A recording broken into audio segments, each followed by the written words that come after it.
Hi there, my name's John Humphreys, and today we're going to be going over rendering out wireframe in Maya using Mental Ray. Okay, for this technique we are going to be using a surface shader. So the first thing we need to do is open up the hypersheet. Okay, so if we go down to surface shader right here and double click on it, it'll bring up the attribute editor with the surface shader parameters. And we then want to click on this little double arrow icon here, input output connections, and click on this. When you click on this, you'll see an extra wee tab appear here, which you can go into, and this contains the Mental Ray tab and the Contours tab. So we want to enable contour rendering. This essentially creates the wireframe lines and things like that on your models. So the color will be your wireframe color. You change this if you want. And the width is the general thickness of the lines. I like to put this at about 0.5 to start with. And we're going to rename this Wireframe shader. Always good to name all your objects just so you know what's going on. Now, we want to assign that shader to everything in the scene, but what we don't want to do is, if everything already had different materials and textures on, it's not really very good to select everything and just assign your material. So what I'd usually do is, if you select everything, and we go into your render layers here, and we click on create new layer and assign selected objects. Now what this is going to do is, it's going to create an extra layer here. You'll see no change to begin with, so I'm going to rename this quickly. Wireframe layer. And what we're going to do is, if you right click on this, we can go down to overrides and assign existing material override. And you'll see here the shader that we just created, wireframe shader. So I'm going to click on it.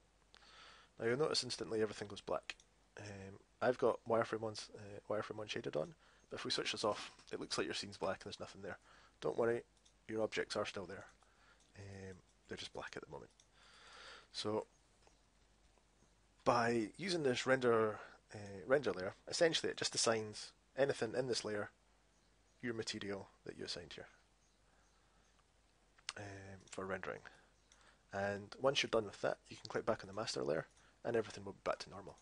So if you come back at a later date, say you've rendered it from this angle, and you think, oh, okay, and then it's like, I should have rendered something out from the other angle, you can just come back and do another render. Or you can go this way, continue working.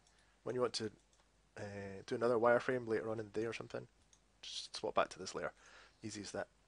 So there are a couple of parameters we need to change in the settings as well. So if we jump up into the render settings, we'll change this to Mental Ray obviously. And for this I'm just going to keep it at 640, 480 just now. We're going to jump over to quality and we'll change this to production.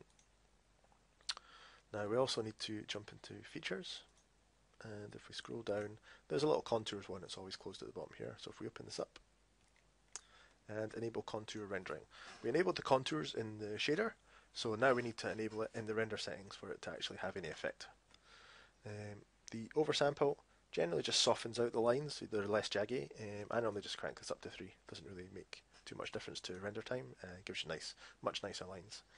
You can play around with different fillers and things like that to get different smoothnesses in lines. Again, I just leave it a box filler, it does just now. Now what we also need to do is open up this draw by property difference.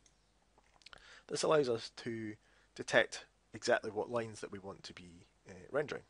So we definitely want around the silhouette of the object, and we want around all poly faces. Okay, so all around the faces. You can choose any other ones depending on what you're needed, but for this moment we just need these two. And that is done. So if we go into the render layer, let's just choose an angle, hit render, and out we go. Perfect little wireframe. Nice. It's occluded as well, so obviously the objects are hidden behind each other and things like that, so that's quite good. Relatively fast and straightforward to render. Now, we don't just need to stop there with the wireframe. This doesn't look too exciting, so if we go back into your, just move that out of the way. If we go back into our shader here, let's double click, minimize. So the out color that we have here, this is the color of all the objects. So what we can do is we can change this to a different color, a little bit grey, just so we can actually see a little bit more of the objects and stuff, just so they stand out, punch out a little bit from the background. And another thing we can do is, Sometimes, my latest client, he actually really likes AO renders and things like that, so I've been giving him Wireframe with a little bit of AO in there as well, and it's really simple once we have this set up. So instead of just using a solid color in your out color, what we can do is, if we click on this little tab here, we want to add a, where is it? Under mental rate, we want to add a texture, and we want to scroll down to MIB Ambient Occlusion. This is the Ambient Occlusion node, and we'll chuck that in there. Now, the bright area is pure white. Obviously our lines are pure white, so they'll get hidden. So the best thing to do here, I usually like to drop this to a value of about 0.6. Still gives you a nice, it just means the brightest areas will be this grey. So even on the grey parts, you'll get, even in the brightest areas, you'll still get to see the white wireframe. I'm just going to leave samples at 16 just now. Hit render to show you what's happened. This one takes a little bit longer, but you can see we've got a little bit of lighting and shading going on here. It's a bit grainy and noisy because the samples are only at 16 at the moment, but you can see it gives a nice wireframe effect and a little bit more presentable if you're having to give this to your art director or a client or something like that. So just pop this through.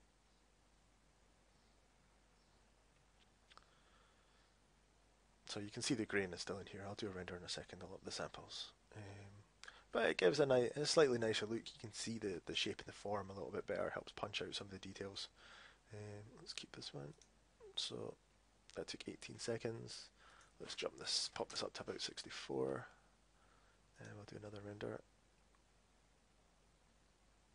So you can see already, just popping that up to 64 is already smoothed out a couple of these. I hope you can see on the video, but it's definitely smoothed out some of these areas, giving that a much nicer look.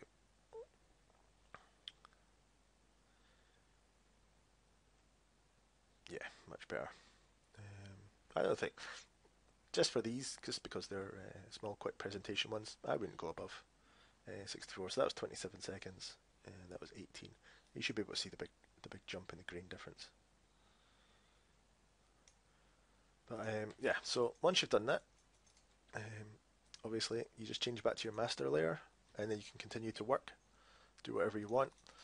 One thing though, because this is a layer, any new objects you create, so if we create a polysphere here, we'll just stick that there for the moment. This polysphere hasn't been added to a render layer, so when you click on it, it's missing. So you need to select it, right click, same as with any layers, add selected objects, and then when we go to this render layer, we can see it's here, and if we render, it should have been added to all the objects, and it'll be getting a nice occlusion. So anytime you're in here and an object's missing, it just needs to be added to the layer. This also means that if you only wanted to render a couple of the buildings in your scene, if we just remove selected objects, if we just select a couple of the buildings here and say add, we can just jump in here and do a render, and you only get a render of a wireframe of those specific objects, and you don't have to go hiding things in your scene and stuff like that. So it makes it really easy to make some nice presentation renders and selectively select objects for wireframing things. Hope that helps. If you find that useful, please like my page, subscribe, and hopefully I can bring some more tips and tricks for other things in the future. Thank you.